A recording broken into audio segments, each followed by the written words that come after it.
I am writing this on the back of a topographical map because my logbook is already full of rambling nonsense, and if they find my body, I want there to be a record of what actually happened up here. My name is Elias Thorne, and I'm the winter caretaker for the Blackwood Ridge Fire Lookout in Northern Idaho. I took this job for the silence. I wanted to escape the noise of the city, the divorce, the debts. I wanted the purity of the cold. But the cold up here isn't pure, it's hungry. The storm hit 4 days ago. The weatherman on the shortwave radio called it a historic blizzard, a cyclonic event not seen in a century. For the first 2 days it was just wind and snow.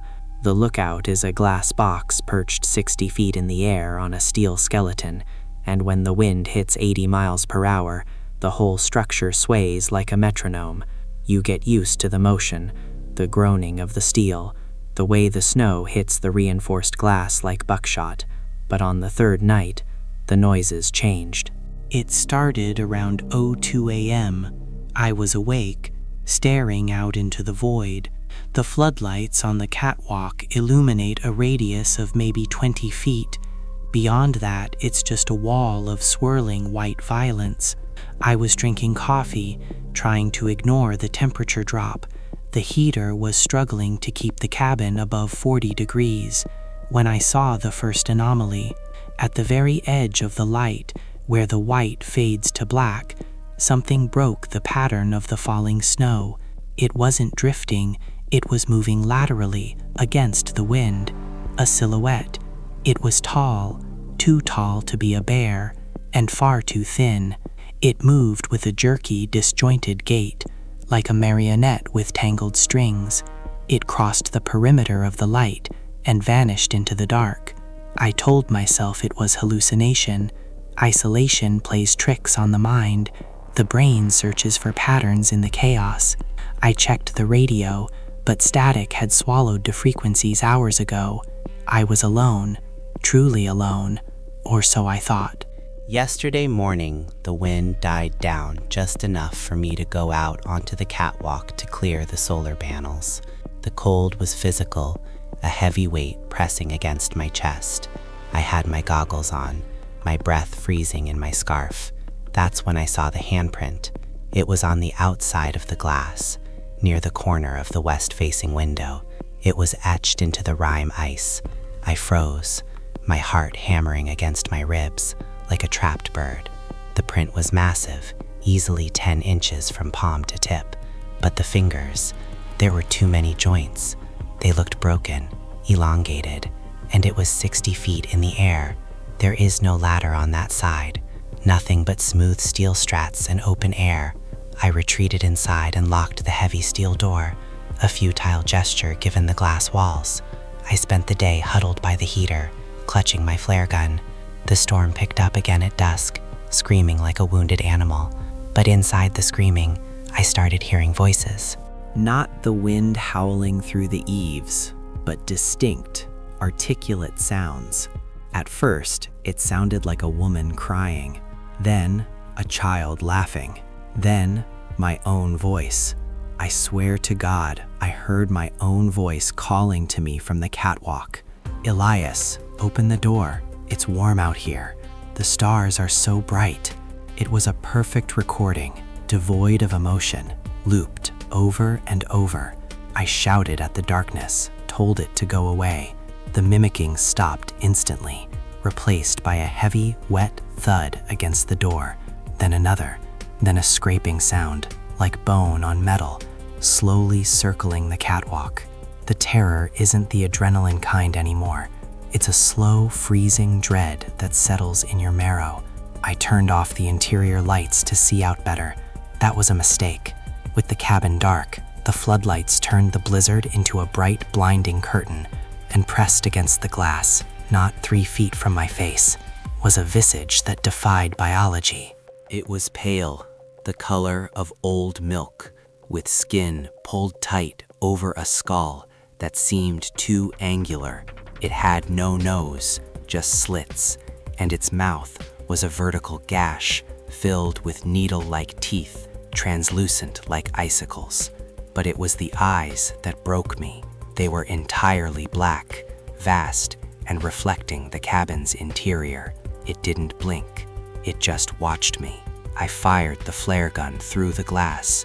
The window shattered. The wind roared in instantly, plunging the temperature to sub-zero in seconds, and the flare exploded into the creature's chest. It didn't scream. It just dissolved backward into the whiteout, melting into the snow as if it were made of the storm itself. Now I am barricaded in the small storage closet in the center of the tower. I've taped plastic sheeting over the shattered window, but the cold is bleeding through. The heater is dead. The generator outside has stopped. I can hear the silence of the machinery. My fingers are black at the tips. It's hard to hold the pen. The worst part isn't the cold. It's that they are inside now. I can hear them in the main room. They aren't rushing me. They are curious. I hear them picking up my books, my mugs, knocking things over with gentle, deliberate taps. They are mimicking the sounds of my daily life. I hear the sound of a page turning, the sound of coffee pouring, the sound of my boots pacing the floor. They are learning to be me. I have one flare left. I have a hatchet. The door to this closet is thin wood. I can see their shadows under the door frame, long, stretching shadows that shouldn't exist in the dark. The temperature in here is matching the outside. My breath is falling as snow crystals on this paper. I realized something just now. The blizzard didn't bring them. The blizzard is them. They are the winter made flesh, the ancient hunger of the desolate places. They don't want to eat me. They want to wear me. They want to walk down the mountain in my skin and see the cities, feel the heat, taste the life. The handle is turning. It's a slow, rusty squeak. I'm going to use the hatchet. If you find this, burn the tower. Don't look for me. Burn it all down. The handle has stopped. A voice is speaking through the wood, right against my ear. It's my ex-wife's voice. Elias, honey, let me in. I made coffee. I'm going to open the door. I have to know if she still has her eyes, or if they are black, infinite, freezing black. It's so cold, so cold.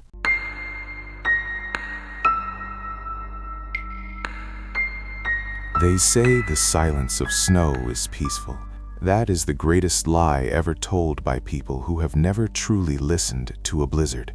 When the world turns white and the wind screams like a dying god, the silence isn't an absence of sound. It is a heavy, suffocating blanket that hides the things that make the noise. My name is Elias, and I am writing this from the Blackwood Ridge Fire Lookout in Northern Idaho. The date is, I don't know, maybe January 14th, maybe the 20th. Time stopped making sense when the generator died and the sun stopped rising. I took this job for the isolation. After the divorce, after the drinking, I wanted to be somewhere where the only voice I had to hear was my own. I thought I could freeze the demons out of my system. I brought enough canned food for 6 months, a stack of books, and Barnaby, my golden retriever. The ranger station warned me that this winter was predicted to be historical, a century storm. I laughed. I grew up in Minnesota. I told them I knew what cold was. I didn't know anything. The storm hit on a Tuesday afternoon. It didn't roll in. It fell on us like a hammer. The sky didn't turn gray. It turned a bruised, sickly purple before fading into a total, consuming whiteout. Within an hour, I couldn't see the railing of the catwalk that wrapped around the tower. The wind hit 80 miles per hour, shaking the entire structure on its steel stilts. It sounded like a freight train was derailing on the roof, over and over again. That first night, Barnaby curled up under the wood stove, whining. I drank whiskey and watched the thermometer plummet. 10 degrees, 0, 10 below, 20 below. By day 3, the snow was halfway up the windows. We were effectively buried in a glass box, suspended in the air, swallowed by a white void. That was when the radio went dead. No static, no fading signal, just a sharp pop, and then nothing. I was truly alone. That was also when I first saw it. I was scraping frost off the north-facing glass, trying to get a glimpse of the tree line. Through the swirling chaos of the snow, about 50 yards out, there was a vertical line, a dark smudge against the white. Trees don't move like that. Trees sway, they bend. This thing was rigid, standing perfectly still against wind that was snapping pine branches like toothpicks. I blinked, rubbed my eyes, and looked again. It was gone. I told myself it was cabin fever setting in early, pareidolia, the mind trying to find order in chaos. Day 5 brought the darkness. The generator sputtered and died around noon. I put on my parka and tried to go out to the maintenance shed on the catwalk to fix it. The moment I cracked the door, the cold hit me like a physical blow, a solid punch to the lungs. It instantly froze the moisture in my nose. The wind tried to rip the door off its hinges. I managed to get out, but the snow was blinding. I couldn't see my hand in front of my face. I felt my way to the generator housing, my fingers already numb inside thermal gloves. The fuel line had snapped, frozen solid, and shattered. There was no fixing it. I retreated inside, locking the deadbolt, shaking uncontrollably. We were down to the wood stove and a few kerosene lamps. That night, the scratching started. It wasn't the wind. Wind doesn't have a rhythm. This was deliberate. Scritch, scritch, scritch. It was coming from the floorboards, from the underside of the lookout. Something was climbing the stilts. Barnaby went berserk. He stood in the center of the room, hackles raised, teeth bared, growling a low, guttural vibration that I felt in my chest. I grabbed my rifle, a 30-06 I'd brought for bears, and aimed it at the trapdoor in the floor. I sat there for 6 hours, listening. The scratching stopped, replaced by a soft, wet thudding against the walls, like someone throwing heavy snowballs, or bodies. Day 8 or 9, the kerosene is running low.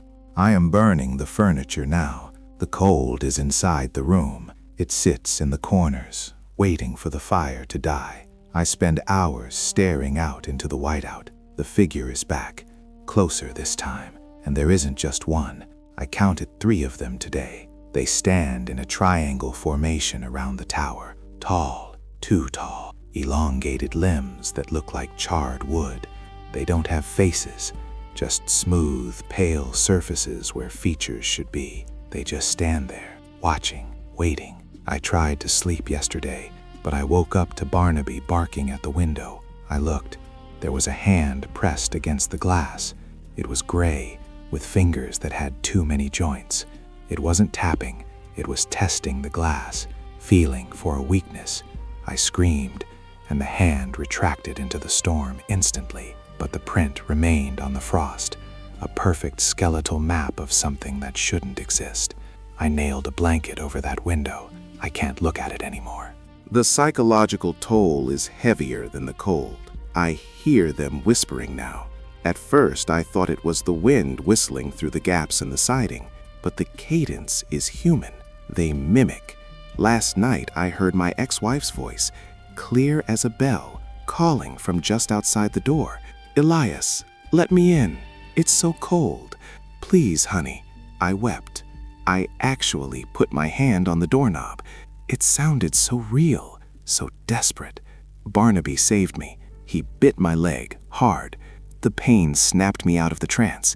When I pulled my hand away from the door, the voice outside changed.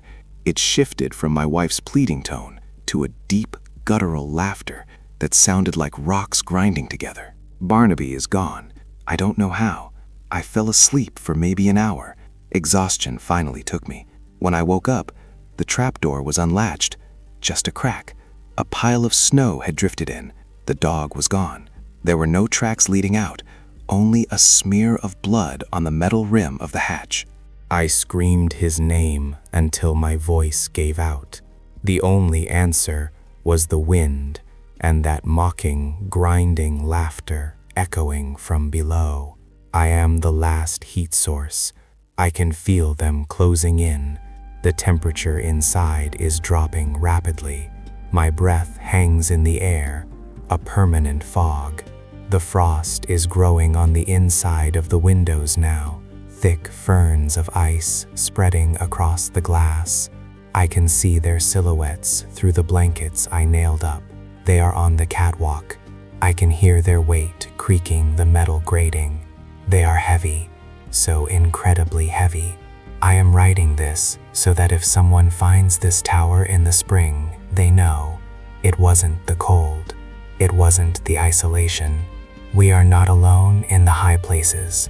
There are things that live in the storm, things that wear the winter like a skin. They feed on the warmth of living things. They want the fire inside us. The door handle is turning. Slowly, the metal is groaning under the pressure. I have one bullet left in the rifle.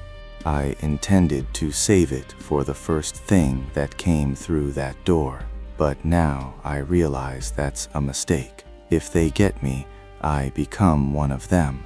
I've seen their eyes now, through the crack in the doorframe. They are hollow, voids of swirling snow.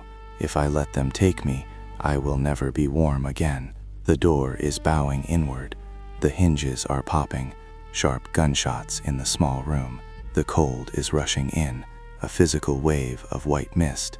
I can see the long gray fingers curling around the frame. They are whistling, a happy, hungry tune. I am putting the barrel in my mouth. It tastes like cold steel and oil. The fire is out. The storm is here. Goodbye.